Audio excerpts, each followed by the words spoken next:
Effective Interviews Part 2.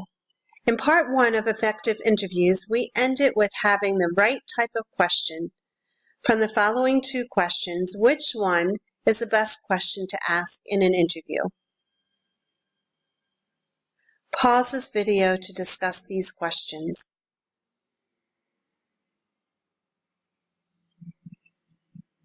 You are right if you chose question 2. This is an open-ended question and will have the interviewee talking about their job in more detail. Remember, a closed-ended question only receives a yes or no answer, so we will avoid this type of question. Sometimes, when asking questions and listening to answers, follow-up questions might be required. These questions will help you get more information. For example, why did you decide to be a nurse? I like learning about medicine. What kind of things about medicine interest you the most? I want to know how medicine affects the body and how people discover medicine. When writing your questions, check that you are not using leading questions, such as, do you think nurses work too many hours? This question suggests your opinion and may not give you an accurate answer. Instead, rephrase the question as, can you tell me what you think are the average working hours for a nurse?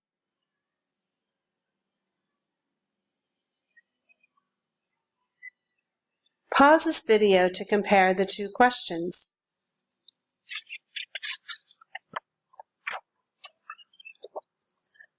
Pause this video to answer questions 13 and 14. When creating your questions, use sensitivity and respect your interviewee's privacy by staying away from deeply personal questions that may be offensive. Just keep in mind, if you have to wonder whether or not a person might be offended by your question, it is probably not an appropriate question. Pause this video to discuss the question.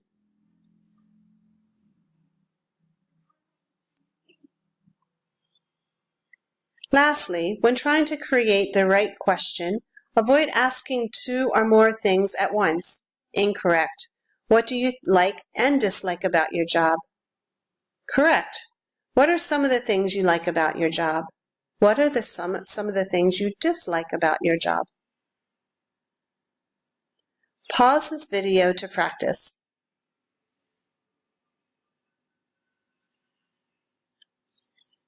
When you are finished your interview, you need to document your information in a transcript or summary.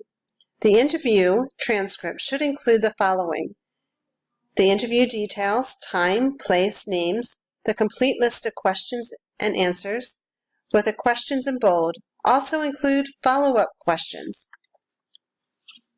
The interviewee's answers should be written in the first person. For example, I think, in my opinion. These answers should be as complete and accurate as possible. This is a transcript sample. Notice the questions in bold and the answer in first person. If you write an interview summary, it should explain what was learned from the interview.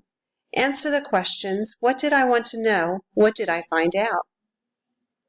This summary should be written in paragraph form and written in third person: he, she, it, they.